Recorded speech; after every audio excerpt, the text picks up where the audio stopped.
Kisah pertemuan Ratu Sheba atau Bilqis dengan Sulaiman merupakan salah satu episode dalam kitab suci yang kerap diromantisir, baik di literatur Yahudi, Kristen maupun Islam.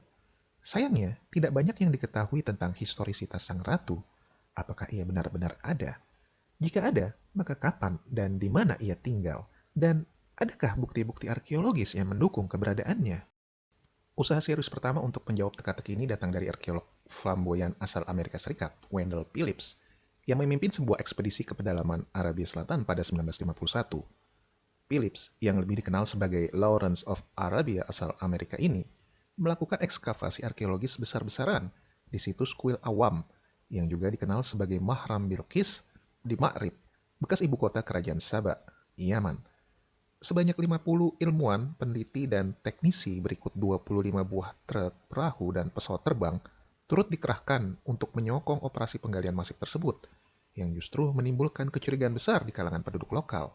Bagi masyarakat setempat yang sama sekali belum pernah melihat mobil, rombongan Philip ini dianggap sebagai ancaman keamanan bagi mereka. Bahkan meskipun Philip telah mengantongi izin ekskavasi dari Imam Ahmad, Raja Yaman pada saat itu, kesalahpahaman antara anggota ekspedisi dan kelompok masyarakat setempat tidak bisa dihindari. Puncaknya, pada Februari 1952, sekelompok Beduin bersenjata lengkap menyandra seluruh kru dan memaksa mereka untuk meninggalkan lokasi penggalian dengan segera. Terlepas dari misi yang berakhir prematur ini, ada banyak temuan berharga yang didapat. Sayangnya, tidak ada satupun bukti yang dapat menunjukkan keberadaan Bilqis atau Ratu Sheba di lokasi tersebut. Kuil Awam sendiri dibangun oleh Mukarrib Yadza il-Zarih I pada pertengahan abad ke-7 sebelum Masehi, sangat jauh dari era Daud dan Sulaiman di abad ke-10. Kerajaan Sabah sendiri diketahui sudah ada sejak abad ke-12, tapi berdasarkan bukti arkeologis, kerajaan ini baru berkembang pada abad ke-8 sebelum Masehi. Ketiadaan bukti arkeologis di Kuil Awam kemudian mendorong beberapa sarjana untuk melakukan penelitian ke Abyssinia, sesuai narasi dalam Kebra Nagas. Teori Abyssinia ini sebenarnya telah lama diajukan oleh Josephus pada abad kedua, yang menyebut tamu Solomon sebagai seorang ratu Mesir dan Abyssinia. Meski menurut Ulendorff, lebih tepat disebut sebagai penguasa Nubia Meru ketimbang Abyssinia utama.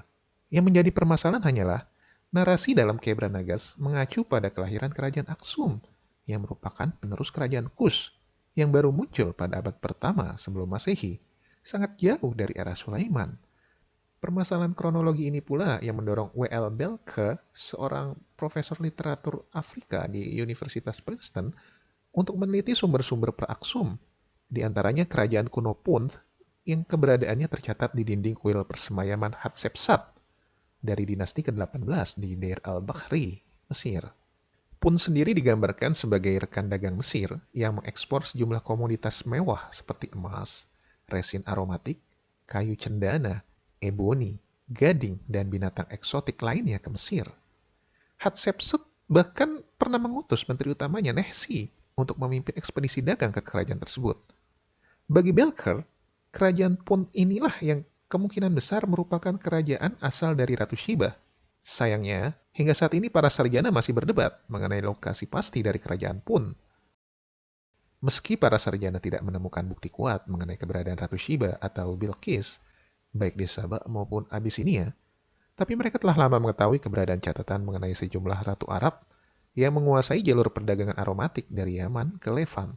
Catatan sejarah ini dapat ditemukan dalam Annal Assyria yang ditulis dalam bahasa Akkad, di sejumlah tablet tanah liat, dan prisma heksagonal yang ditemukan di perpustakaan Asyurbanipal, Ninive. Dalam annal tersebut terdapat sejumlah nama yang dikenal sebagai ratu Arab yang memberi upeti tahunan kepada kerajaan Assyria. Nama-nama ratu ini adalah Zabibe, Samsi, Iatie, Tel Hunu, Tabua, Iapa, dan Baslu. Ada juga Adie serta Adumatu. Dari kesembilan nama ini, yang paling menarik perhatian adalah Zabibe dan Samsi. Zabibe sendiri adalah seorang ratu kerajaan Kedar yang memerintah kerajaan tersebut antara tahun 738 hingga 733 sebelum Masehi. Pada masa Zabibe, kerajaan Kedar secara rutin memberikan upeti tahunan berupa emas, perak, besi, gading, garmen, hingga unta kepada Assyria. Tatkala masa pemerintahan Zabibe berakhir, Raja Kedar berikutnya, yakni Samsi, melakukan pemberontakan terhadap Assyria. Raja Assyria pada saat itu, Tiglat-Pileser III, menyebut Samsi telah melanggar sumpahnya kepada Tuhan Matahari, atau Syammas, Untuk tetap loyal kepada Assyria, ia kemudian mengirim pasukan besar yang langsung mengalahkan seluruh tentara Kedar. Setelah mengalami kekalahan, Samsi memutuskan untuk melarikan diri ke gurun pasir, tapi sayangnya berhasil ditangkap oleh tentara Assyria yang kemudian membawanya ke Ninive. Setelah berjanji untuk setia kepada Assyria, Tiglat lalu memulihkan kembali kekuasaan Samsi di Kedar.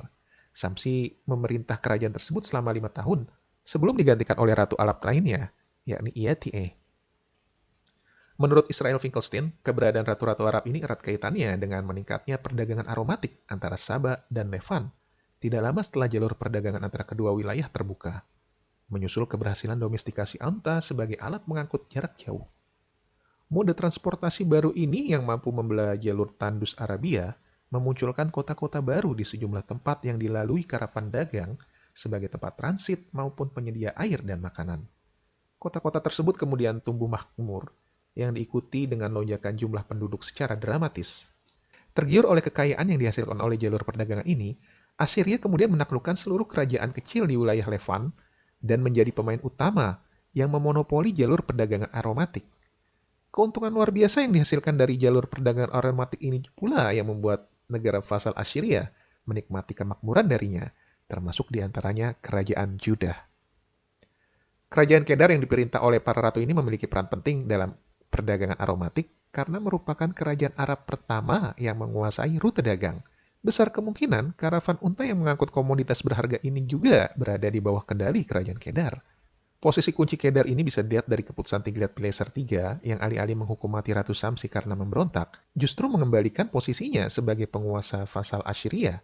Kisah pertemuan Ratu Sheba atau Bilqis dengan Sulaiman dalam kitab suci dengan demikian tidak lebih dari anakronisme, sekaligus romantisasi dari perdagangan Saba dan Levan yang berkembang pesat pada abad ke-7 sebelum Masehi dan dikuasai oleh para ratu Arab.